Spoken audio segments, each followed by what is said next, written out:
On va prendre une grande inspiration et on va se préparer. Peut-être que nous ne sommes pas prêts pour ce qui va arriver. Ça va barder. Ça, c'est très très clair. Mesdames, messieurs, j'espère que vous allez bien, mes chers amis. Très heureux de vous retrouver pour évoquer les confrontations peut-être les plus attendues d'une saison hors Ligue des Champions, El Clasico en Espagne et le classique en France, 26 octobre et 27 octobre. C'est bon, c'est déjà là. Dans cette vidéo, nous reviendrons sur ces confrontations. Je ferai, je pense, en fin de semaine, des vidéos complètes, un peu plus détaillées, même sur l'aspect tactique. Là, on va un peu aborder le cas général et ça va me permettre également de parler du Real et du Barça. J'ai pas pu en parler ce week-end. Il y a des choses à dire. On a pu parler de Marseille et du PSG, mais on va y revenir. Et cette vidéo que je normalement sors en début de semaine me sert aussi à prendre la température parce que sincèrement, oui, dans ces matchs-là, il y a des rapports de force qu'on va développer. Il y a pas de problème. Maintenant, moi, j'aimerais bien comprendre et connaître le ressenti global des supporters. Voilà, bon, êtes-vous supporter marseillais, parisien, madrilène, barcelonais ou juste neutre? Est-ce que vous, de loin, vous voyez des dynamiques plutôt positives pour un club, plutôt positives pour un autre club? En tout cas, au niveau des chiffres purs et durs papier, même si évidemment on va développer, concernant le Real et le Barça, bon, Barça-Real, ce sont les 2 premiers de Ligue 1. Le Real, en cas de victoire, passerait à 27 points ex aequo avec le Barça et c'est ça qui est très drôle. Bah, c'est la même chose côté Marseille-PSG. Alors le PSG et Marseille ont 3 points d'écart, mais si l'OM bat le Paris Saint-Germain, l'OM sera à 20 points et vous savez quoi? Il y a même un monde où admettons que Monaco perde son match. Bon, même si oui, c'est pas la chose la plus probable, je sais même pas il joue contre qui, mais admettons. Monaco perd son match, Marseille bat le PSG avec, allez, on va dire une différence de plus 2, je pense. Ouais, peut-être différence de but 2-0. Bah, Marseille est premier du championnat à l'issue du Classico, ce qui serait assez dingue. Côté par contre, Real-Barça, bon, il y a une différence de but beaucoup trop importante pour le Barça. Il faudrait que le Real gagne, je sais pas, 8-0, j'ai pas calculé, mais beaucoup trop. Donc, bon, ça va être dingue. On va tranquillement se poser. Je vous invite vraiment à vous installer tranquillement. On va parler, voilà, posément et encore une fois, il y aura, les pronos et je pense les analyses plus détaillées, plus tactiques, en fin de semaine, tranquillement. Avec pourquoi pas, un petit invité sur la chaîne, on verra bien. Petite surprise, on verra bien, ce que ça va donner. Bref, Marseille-PSG du coup et Real-Barça. Alors on va parler d'abord de Real-Barça je pense, parce que j'ai pas pu en parler, oui ce week-end et on finira avec, Marseille-PSG. De toute façon, vous avez normalement le sommaire en vidéo. Vous regardez ce qui vous intéresse, bien évidemment.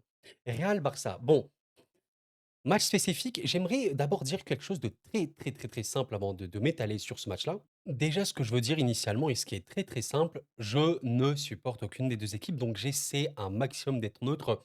Même pour vous dire c'est quoi ma préférence entre les 2 clubs. En vérité, j'en ai pas vraiment parce que c'est 2 clubs ultra historiques, j'aime beaucoup les 2 clubs, il y a tellement des moments légendaires, donc voilà, j'ai vraiment la vision, du gars neutre. Ce que je veux dire par là et je pense qu'il faut être totalement honnête et lucide, il y a une différence.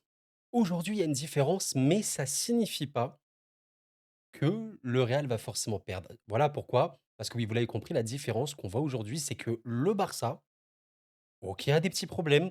Bien sûr, n'est pas une équipe parfaite, on en a parlé bien assez sur cette chaîne, mais le Barça a un temps fort qui est extrêmement, extrêmement fort. Et aujourd'hui, quand on voit globalement l'équipe du Barça, je me dis qu'il y a un meilleur collectif et je me dis que c'est une équipe qui est plus dangereuse à affronter dans le jeu parce qu'elle peut te mettre vraiment mal. Mais et là, on peut pas l'enlever au Real Madrid, je suis obligé de l'évoquer.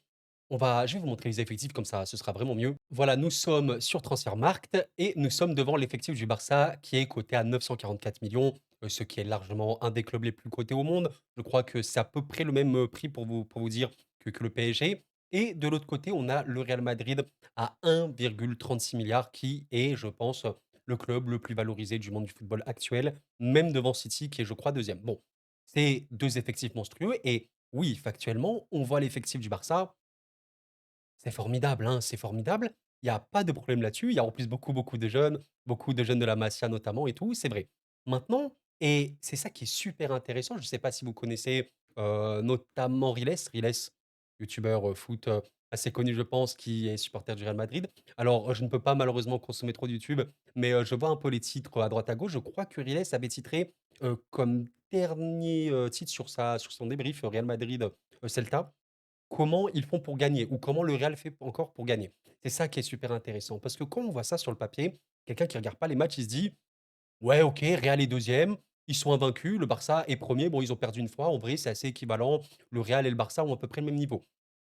En vérité, le Barça est quand même plus fort, même bien plus fort que le Real aujourd'hui sur divers aspects du jeu. Et pourtant, quand on voit notamment le pronostic Google, bah, on voit que Google donne une probabilité de victoire plus importante pour le Real, même bien supérieure. Et c'est vrai que le Real, bon, OK, ils encaissent moins que le Barça, c'est vrai. Bon, en même temps, ils sont un peu moins exposés. Par contre, ils marquent beaucoup moins.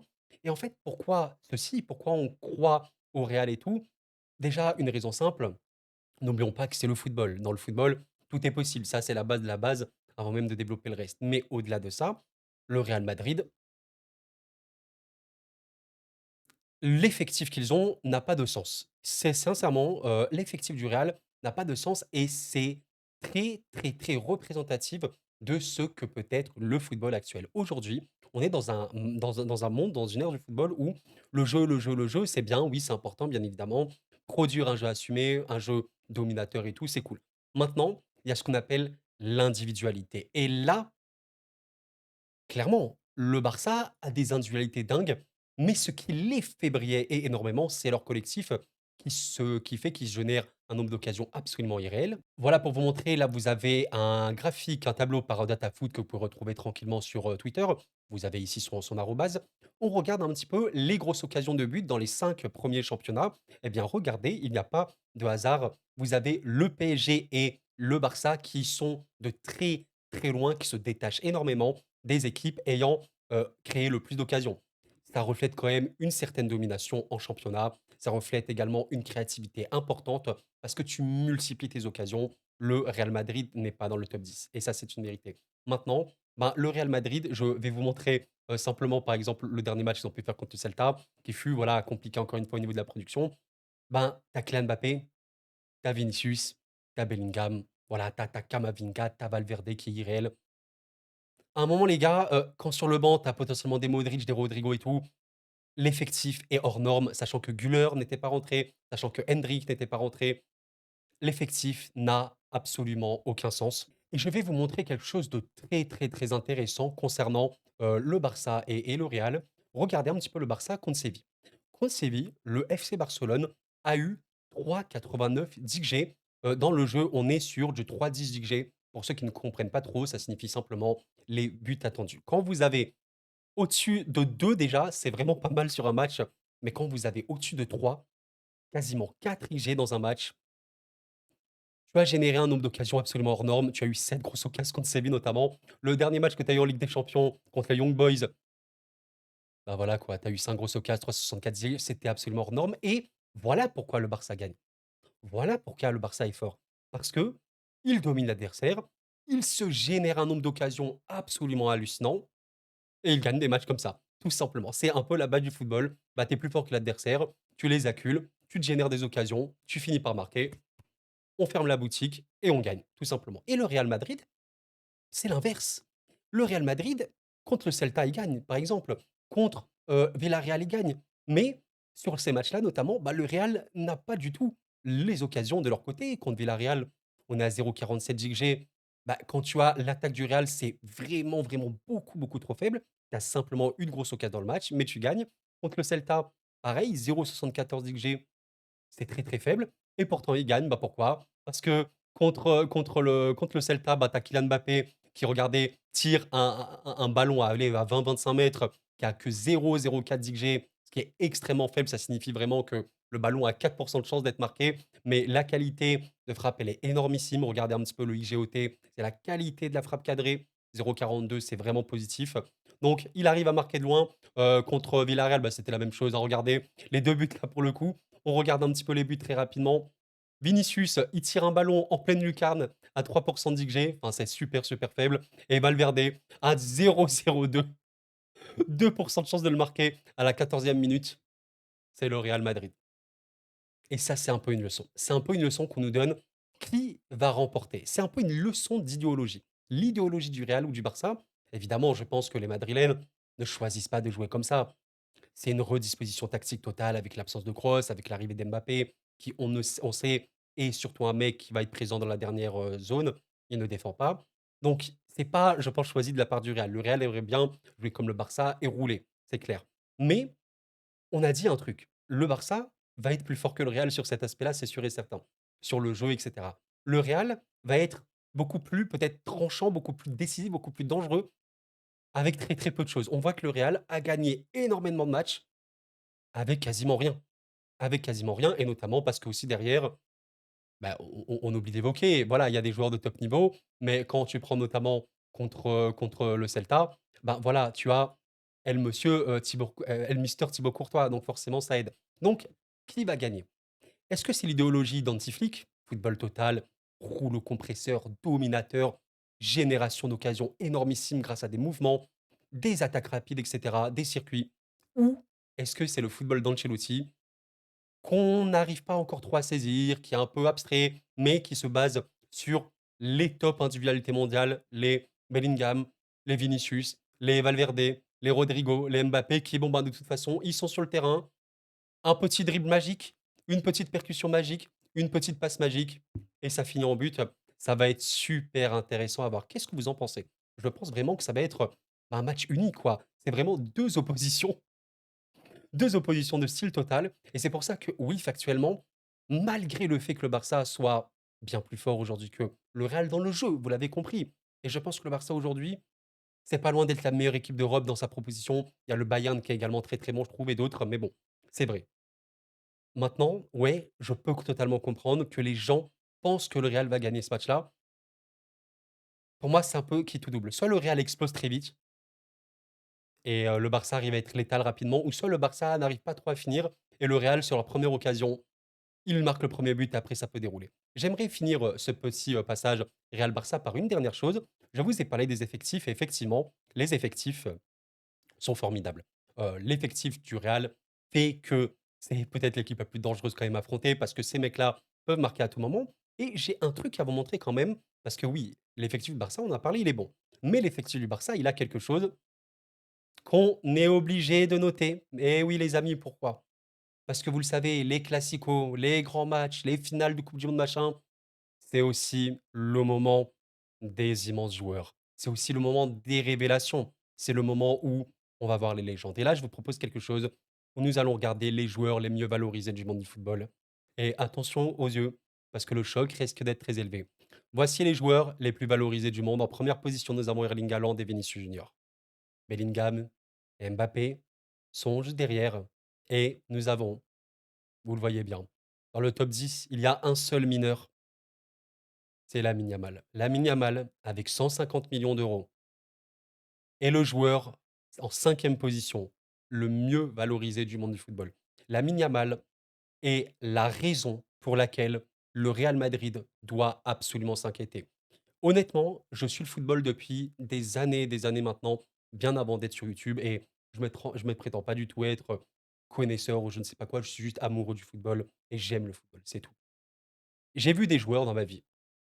Honnêtement, j'ai même vu un peu les débuts de Messi. Bon, oui, c'était absolument hors norme. Quand tu vois aussi Ronaldo à Manchester ou quoi, tu comprends que c'est des joueurs hors normes. Je vais être très honnête avec vous. Le feeling que j'ai avec Lamine Yamal, c'est un truc que j'arrive pas à exprimer. J'ai rarement vu un joueur aussi fort dans ma vie, quoi, littéralement. Et pour vous dire, Lamine Yamal, le joueur est tellement absurde. À 17 ans seulement, je rappelle qu'il vient de faire 17 ans il y a 2 mois, août, septembre, octobre, il y a 3 mois plutôt. Il a fait 17 ans, il est coté à 150 millions pour vous rappeler Kylian Mbappé, qui à l'époque était monstrueux en étant très, très jeune. Je rappelle une chose, à 17 ans, il était encore à Monaco en 2016 et il a eu, à Monaco 18 ans, là où il a commencé à jouer contre City et tout. Il a fait des grands matchs et il a rejoint le PSG, quand il allait bientôt avoir 19 ans. OK. Mais à Monaco, dans sa 17e année, enfin quand il avait 17 ans plutôt, il était coté, regardez, à 4 millions, 10 millions. À 10 millions, c'est quand il avait 18 ans, rendez-vous compte. C'est pour vous dire à quel point Kylian Mbappé était précoce. On est bien d'accord. Mais quand tu vois que Lamine Yamal, déjà à 16 ans, 15 ans, à 16 ans, il était coté à 60 millions, à l'Euro, il était coté à plus de 120 millions et aujourd'hui, à peine 17 ans, il est coté à 150 millions. Ça indique qu'on est sur quelque chose qui est limite, j'allais dire, du jamais vu. Messi a été monstrueux très, très jeune. Mbappé a été monstrueux très, très jeune comme Ronaldo et tout. Mais là, on parle d'un joueur qui, à 16 ans, était déjà considéré comme les meilleurs joueurs du monde. À 17 ans, il est dans le débat des meilleurs, si ce n'est du meilleur joueur du monde. Actuellement, heu, Regardez depuis le mois de mai-juin. Quel est le meilleur joueur du monde depuis mai-juin? Lamine Yamal rentre très facilement dans le débat. Et donc, tout peut changer. Peut-être parce que les Classicos, c'est aussi le moment dimanche joueur. Le Real Barça mettra en scène dans la plus belle, dans le plus beau des théâtres du monde, un Bernabéu comme le Camp Nou et d'autres, mettra en scène les plus grands joueurs du monde du football. Qui va marquer sa légende? Si à l'issue du match, le Barça va l'emporter au Bernabéu et Lamine Yamal met un doublé, vous comprenez? À l'inverse, imaginez, c'est un beau match et au final, c'est le Real qui gagne, un doublé d'Mbappé. Ça va être un match absolument hors norme. On en reparlera pour le pronostic. Qu'est-ce que vous en pensez? Je pense que j'ai à peu près développé les idées que je voulais. Mais waouh, qu'est-ce que ça va être historique avec ces joueurs-là, avec les Lamine, avec les Kylian Mbappé, avec tous ces jeunes-là. La jeunesse extrême du Barça contre un peu l'expérience maladive formidable du Real Madrid. Dans les immenses moments, ça va être exceptionnel, ça va être légendaire, le match à ne pas rater et on sera là pour en parler. D'ailleurs, si ça vous tente, pourquoi pas un petit live? Pas forcément pour le commenter, mais pour réagir un petit peu comme ça en direct. Si ça peut vous tenter, n'hésitez vraiment pas à me dire. Et waouh, ça va être dingue. Voilà les amis pour le passage Real-Barça. Bien, bien, bien. Nous allons parler du match très très chaud hein, pour le coup en France. Un match qui est spécial pour moi parce que c'est le tout premier. Non, c'est pas le premier. J'étais sur YouTube l'année dernière, mais j'allais dire c'est le premier classique dont je vais parler sur la chaîne avec quand même une audience. Parce qu'à l'époque, je parlais du classique, c'est vrai. Marseille-PSG, PSG-Marseille. Mais j'étais très très peu visible sur YouTube. J'avais quoi, peut-être 100 vues à l'époque. Donc voilà, là c'est vraiment cool. On va pouvoir en parler. Et je l'évoquais précédemment. Peut-être qu'il y aura un invité surprise. On verra bien. Je vous fais un petit teasing. On verra bien. Croisez les doigts si jamais. Ça va être très, très, très intéressant de parler de ça. Bon, qu'est-ce qu'on peut dire sur ce match-là? Évidemment, encore une fois, on refera en fin de semaine une vidéo plus approfondie pour en parler. Mais déjà, le feeling que j'ai, au niveau de Google, regardez un peu comme, Real Barça, où Google voit 49 de chances de victoire pour, le Real. Bah, là, c'est un peu la même chose. Il voit 49 de chances pour le PSG et factuellement, oui, c'est vrai. Je l'ai évoqué dans ma dernière vidéo Marseille, débrief, Montpellier-Marseille. Merci infiniment pour tous vos retours. Je peux pas répondre à tout le monde, vous en doutez, mais merci infiniment. J'évoquais une chose simple, Marseille a les clés. Mais il faut être factuel, il faut être honnête. Je pense pas que les Marseillais se leurrent quand je vais dire ça. Le PSG, ça reste le PSG. Et oui, vous savez, en Ligue 1, c'est quoi? Vous savez ce qu'est le PSG, même dans le stade le plus hostile au monde pour eux. Voilà, le PSG à Marseille vont être accueillis de manière très hostile, c'est normal. Mais oui, c'est le PSG qui, je pense, est favori sur ce match-là. De par, j'allais même pas dire les dynamiques, mais juste de par globalement ce qu'il en est. Mais quand je dis que Marseille a les clés, j'entends par là une chose très, très simple. J'entends pas Marseille a une chance de battre le PSG, mais ce serait un miracle. Pour moi, on n'est pas sur ça. Quand je dis Marseille a les clés, c'est plutôt Marseille a des points tactiques à aborder où tu peux mettre à mal le PSG, c'est-à-dire le PSG a des points faibles. Est-ce que Marseille a les capacités d'exploiter ses points faibles? Oui.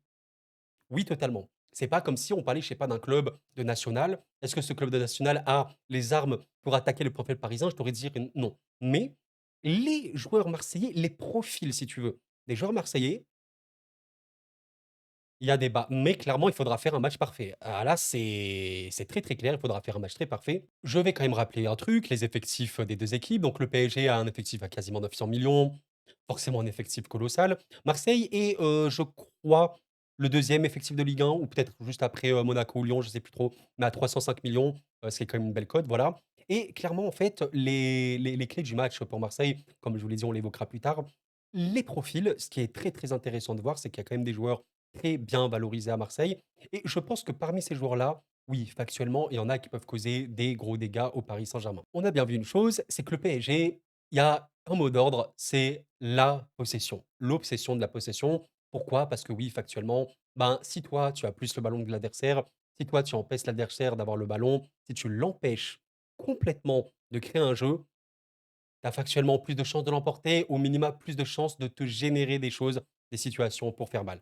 Ça, c'est très, très vrai. Mais ça laisse un gros problème, c'est que le PSG, comme à peu près toutes les équipes de possession haute, voire très haute, en cas de récupération adverse, ça peut faire des dégâts. Autant vous dire que oui, il y aura une bataille considérable entre Neves ou Aren Zaïre-Emery, Vitinha potentiellement, au milieu de terrain, même si on sait que c'est un double pivot au PSG. Donc potentiellement Vitinha et Neves au milieu face à, bah, potentiellement Højbjerg, Rabiot également au milieu. Ça va être un moment très, très, très, très important. À quel point les récupérations vont pouvoir être bonnes, évidemment. La récupération sur un terrain, c'est pas que 4 joueurs, mais ce sera évidemment les joueurs les plus importants à voir. Et en fait, je vous prends quelque chose de très, très simple. On part du principe que Marseille va se dire: «Bon, c'est le Paris Saint-Germain en face, OK, on veut les battre» et factuellement les joueurs, j'ai pas trop de doutes que les joueurs marseillais seront motivés pour battre Paris et j'ai pas trop de doutes que les Parisiens seront motivés pour battre Marseille, en plus à Marseille. Je vous apprends rien. Donc j'ai pas de je suis tranquille là-dessus.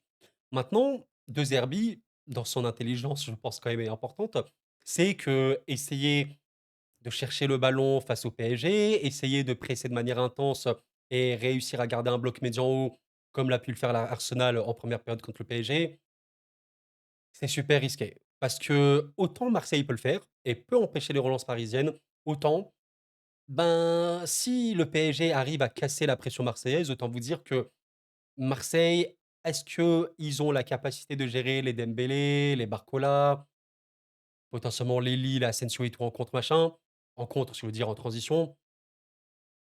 Je pense pas trop. Ça peut le faire, mais on évoquait tout à l'heure pour le Barça et tout, je vais montrer également pour, Marseille. Il y a une chose qui est très intéressante vis-à-vis de Marseille, c'est comme on l'a dit contre Montpellier, match qu'ils ont complètement dominé, où ils se sont générés un nombre d'occasions hallucinant, mais ils ont subi. Ils ont concédé quand même 3 grosses occasions. Il y a eu un 19 XG pour, les Montpelliérains. Il y a quand même eu un gros, gros manque d'efficacité, côté Montpellier et également un super bon match de Rouli qui régulièrement revient parmi les meilleurs Marseillais de la saison et ça, c'est important de le noter. Quand ton gardien est régulièrement cité parmi les meilleurs joueurs de ton équipe à chaque match, ça indique quelque chose. Ça indique pas que l'OM, pue défensivement ou quoi. C'est plutôt un style de jeu. Marseille qui automatiquement essaie de jouer un peu haut, essaie de presser, va laisser des espaces. C'est un style de jeu. Voilà, littéralement. Donc, tu vas te prendre des contres, tu vas te prendre des transitions et donc ton gardien va être mis à contribution. Ben, imaginez contre le PSG, Montpellier qui a pu croquer. Le PSG, oui, on sait qu'ils peuvent manquer d'efficacité, mais au final, le PSG gagne et marque énormément de buts parce que tu as une génération d'occasions. Je l'avais évoqué tout à l'heure pour le Barça. Regardez, il y a qui juste derrière le Barça et loin, loin, loin devant Liverpool, l'Atalanta, même Strasbourg, qui est exceptionnel cette saison au niveau de la création d'occasions, même voilà, Lyon ici en Ligue 1. Barça et PSG, c'est 50 et 46 grosses occasions générées. C'est absolument absurde. Donc, est-ce que Marseille va oser jouer comme ça contre le PSG? Est-ce que Marseille va tenter de jouer de ce bloc médian et potentiellement se prendre des flèches dans le dos? Je sais pas. Et oui, clairement, je pense que De Zerbi aurait tout intérêt à se dire qu'on va essayer d'avoir un bloc Marseille qui est solide, réussir évidemment à ne pas trop reculer, à être plutôt bloc bas médian et être structuré, réussir à récupérer des ballons parce que tu peux quand même réussir à récupérer des ballons au PSG. Ce qui est surtout compliqué, c'est de sortir de la pression du PSG parce que Marseille, quand les Marseillais auront le ballon, que va-t-il se passer? Tu auras Neves, tu auras Barcola potentiellement, enfin tu auras plein de joueurs qui vont presser, presser, presser, le contre-pressing, on appelle ça.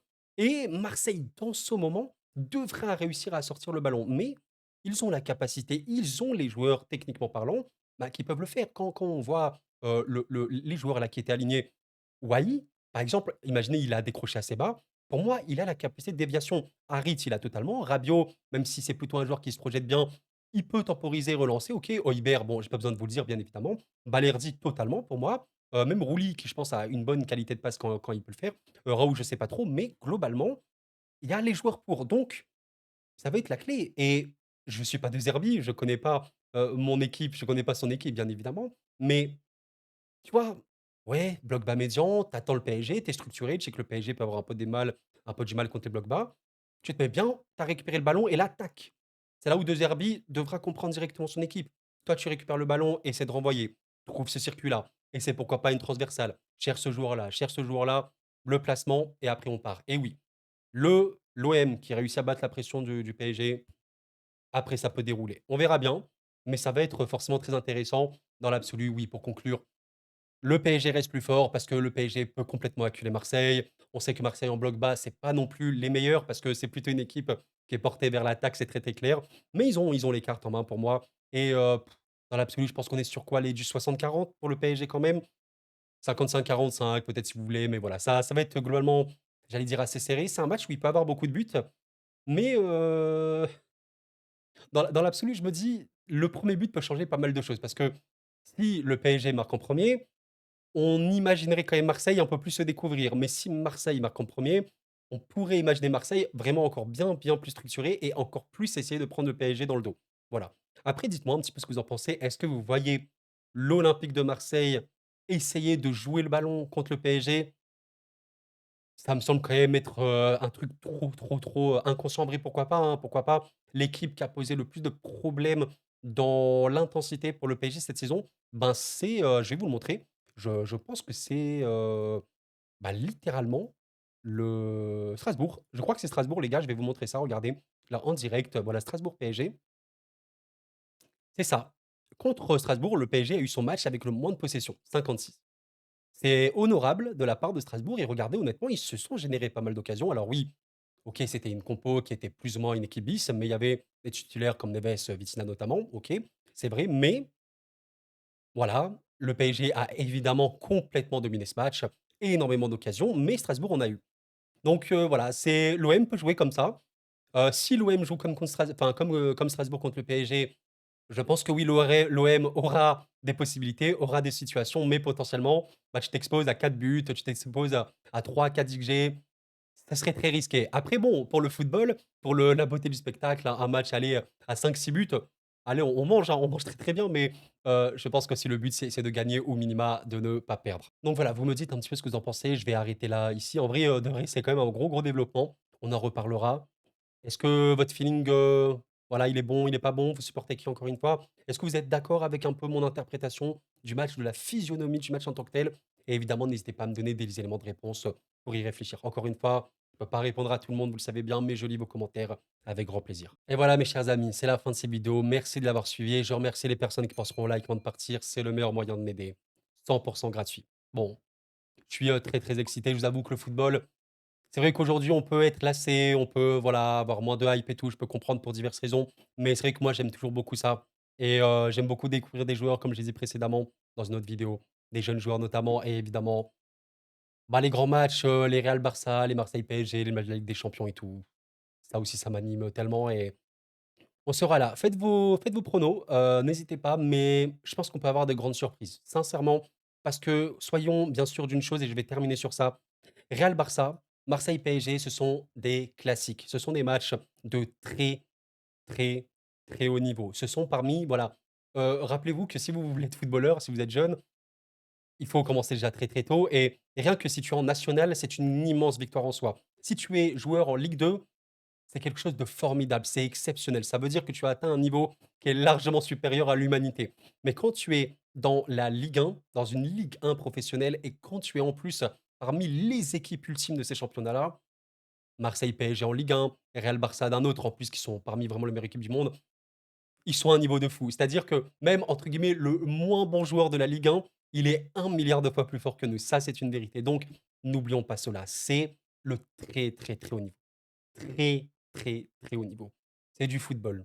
Tout peut se passer. On peut analyser, on peut pronostiquer, machin, tout ce que tu veux. Tu as un carton rouge, ça peut te fumer le match.